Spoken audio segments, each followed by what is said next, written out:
Bienvenue sur Africa 24 dans cette nouvelle édition du Non-Stop Info au sommaire de l'actualité. 192, c'est le nombre d'attaques recensées au Mali par les Nations Unies depuis le mois de janvier 2018. Face à ces chiffres alarmants, l'Organisation mondiale plaide pour une mise en œuvre rapide de l'accord de paix. En Égypte, l'édition 2019 de la Foire du Livre a été boycottée par les exposants. Ces derniers protestent notamment contre le déménagement de l'événement et la hausse du tarif de participation.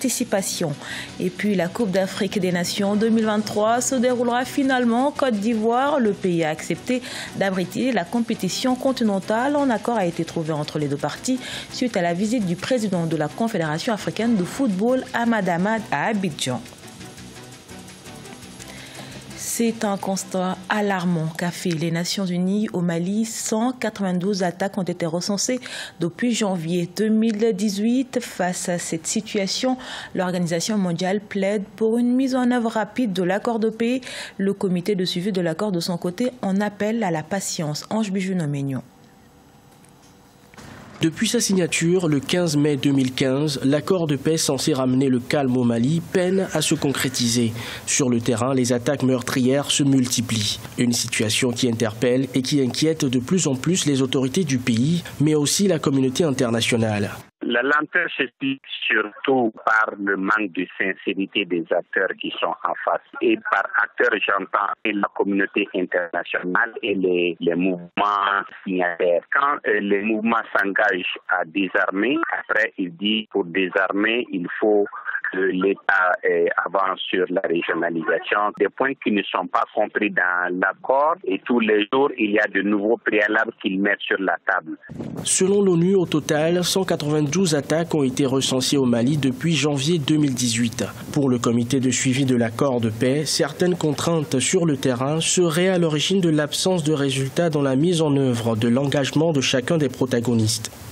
Il faut une réappropriation par les acteurs nationaux. Je parle surtout des autorités politiques. Vous avez sur le terrain des autorités coutumières de gestion traditionnelle des conflits.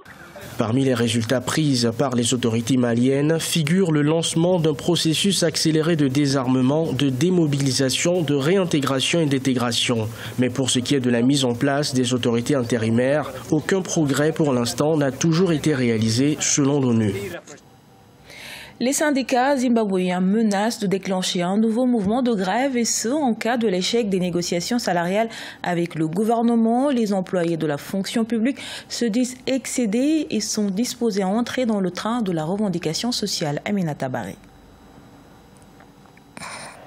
Au Zimbabwe, les syndicats menacent de déclencher un nouveau mouvement de grève en cas de l'échec des négociations salariales. Le mouvement, qui devrait concerner quelques 500 000 agents de la fonction publique, est consécutif à l'échec des négociations entre le gouvernement et les syndicats de l'administration publique sur l'augmentation des salaires. Les syndicats doivent se concerter avec l'État zimbabwéen pour trouver les moyens afin de venir à bout de cette grève, parce que ça handicape l'économie zimbabwéenne qui est en mal en point.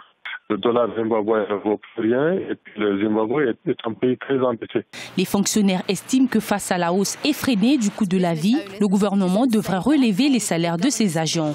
Ils exigent 1 733 $ de salaire mensuel contre 414 $ actuellement. Puis ils sont à la recherche de devises. Le pays est très endetté vis-à-vis de la Banque mondiale, du FMI. Le gouvernement maintenant d'essayer de composer avec les syndicats pour essayer quand même de leur expliquer convenablement ce qu'il y a lieu de faire. Et puis essayer de leur dire aussi que l'économie zimbabwéenne ne va pas très bien. Maintenant, il peut faire une petite augmentation. Cette grève peut encore diminuer justement la visibilité de l'économie zimbabwéenne. Le conseil APEX, qui regroupe 16 syndicats de la fonction publique, a déclaré que les négociateurs du gouvernement n'ont pas présenté de nouvelles offres lors d'une réunion tenue le lundi 28 janvier. Selon le secrétaire du conseil, de nouvelles discussions sont prévues ce mercredi 30 janvier. En Égypte, les exposants de la Foire internationale du livre du Caire ont décidé de boycotter l'édition de cette année 2019 en cause le déménagement de l'événement du centre de convention internationale au centre international des expositions d'Égypte et la hausse du tarif de participation. Toutefois, certains propriétaires de stands ont trouvé une autre alternative, c'est-à-dire créer leur propre salon du livre. Solange Dubois. Le Salon international du livre du Caire, qui fête ses 50 ans cette année 2019, est confronté au boycott de propriétaires de stands. Certains vendeurs ont en effet décidé de tenir leur propre salon alternatif, ce afin de protester contre les nouvelles règles de la foire annuelle du livre égyptien. Nous avons deux raisons de ne pas participer à la foire. La première raison est que 33 participants seulement ont été sollicités sur les 108. Moi, je connais mes collègues et leur situation, je ne peux pas participer et les laisser derrière. Nous sommes solidaires. En tant que tels, nous avons refusé cette condition. Deuxièmement, le coût de la participation qui s'élève à 1200 livres égyptiennes après la réduction. Outre les frais qui sont jugés excessifs par les vendeurs du marché, cette année, la Foire internationale du livre du Caire s'est tenue dans le quartier riche du Nouveau Caire, à la périphérie de la capitale. Beaucoup moins accessible que Nasr Es-City, où se tenait traditionnellement la Foire du livre. Ce nouveau lieu spacieux dispose de grandes salles et de nombreux choix en matière de livres. Néanmoins, les prix restent assez élevés. Ici, les prix sont abordables pour tout le monde d'une manière qui dépasse les attentes. Je peux chercher un livre valant 200 ou 300 livres égyptiennes. Ici, je le trouverai à 80 ou 90 livres. Tous les livres sont disponibles. Si je suis à la recherche de 10 livres, je peux en trouver 7 ou 8. Et c'est une très bonne chose. Le marché du livre d'Al-Azbakeya restera ouvert toute l'année. Situé dans le centre du Caire, il devrait satisfaire lecteurs assidus et étudiants en recherche d'éditions spécifiques. Dans le reste de l'actualité, un chef de l'État incompris par son peuple tente de relever seul son pays. C'est l'histoire d'une série béninoise, Monsieur le Président. La fiction tourne en dérision la situation socio-politique du pays. La deuxième saison, intitulée Agbonon, dans le labyrinthe du réel, est diffusée depuis ce mois de janvier 2019. Découverte avec notre correspondant, Lefty Ono. La saison 2 de la série Monsieur le Président révèle de nombreux jeunes comédiens béninois. Il s'agit d'un long métrage qui parodie l'actualité, les actions opérées par les acteurs politiques, notamment les chefs d'État béninois. La deuxième saison de la série est intitulée Agbonon, dans le labyrinthe du réel, et fait un point d'orgue sur la gouvernance du régime actuel.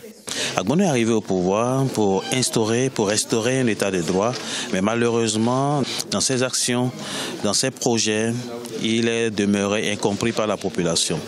Et donc, à des moments donnés, il y a eu le peuple qui a réagi pour montrer qu'il est toujours là. Agbonon dans le labyrinthe du réel est une série de 90 minutes subdivisée en 3 épisodes. Une cinquantaine d'artistes, dont 20 comédiens et 30 techniciens, s'est affirmé à travers cette œuvre cinématographique. Le comédien et cinéaste Kokou Yamandje a interprété le personnage de l'actuel président Patrice Talon. Je souhaite que ce film soit vu par le maximum de Béninois et de Biglouchimenois aussi. L'accès de la population aux salles de cinéma est encore faible au Bénin. Cependant, le comité de production et de réalisation du film entend investir les espaces cinématographiques disponibles pour promouvoir la série. Il est prévu une tournée nationale de vulgarisation du film au cours de l'année 2019. À la page sport, la visite d'Ahmad Ahmad en Côte d'Ivoire a porté ses fruits. Le pays accepte d'abriter la Coupe d'Afrique des Nations 2023. La Confédération africaine de football et la Fédération ivoirienne sont parvenus à un accord sur le réaménagement du calendrier de la CAN. Cet accord met fin à une brouille entre les deux instances provoquée notamment par le retrait de la CAN 2019 au Cameroun. Reportage à Abidjan de notre correspondant Olivier Conan. C'est officiel, la Côte d'Ivoire accepte d'organiser la Coupe d'Afrique des Nations CAN 2023 au lieu de la CAN 2021. Le président Alassane Ouattara a accepté le principe de glissement proposé par la CAF, Confédération africaine de football, après le retrait de l'organisation de la CAN 2019 au Cameroun parce que les infrastructures ne seront pas prêtes à temps. Le Cameroun récupère la CAN 2021, la Côte d'Ivoire celle de 2023 et la Guinée celle de 2025. La Côte d'Ivoire a accepté ce glissement par solidarité, selon le président de la CAF. Je remercie sincèrement le chef de l'État d'avoir pris en compte cet aspect de solidarité que allons soutenir ce glissement pour que 2021, la CAN sera au Cameroun et la Côte d'Ivoire en 2023. La Côte d'Ivoire va maintenir le calendrier de construction des infrastructures de la CAN. 203 milliards de francs CFA sont prévus pour la rénovation et la construction d'infrastructures sportives et d'hébergement. Le ministre des Sports affirme que toutes les infrastructures seront prêtes à temps pour l'organisation de la CAN 2023. Et nous sortons d'une audience où le président nous a instruit de poursuivre l'ensemble des travaux en cours pour que les délais soient tenus. Et nous allons nous y mettre avec le comité d'organisation, le COCAN, pour que toutes les infrastructures sportives et d'hébergement soient réalisées dans les délais. C'est en 2014 que la CAF a attribué l'organisation des Coupes d'Afrique 2019 au Cameroun, 2021 à la Côte d'Ivoire et 2023 à la Guinée. En rappel, c'est l'Égypte qui a été choisie pour remplacer le Cameroun pour l'organisation de la CAN 2019 qui se déroulera finalement du 21 juin au 19 juillet 2019.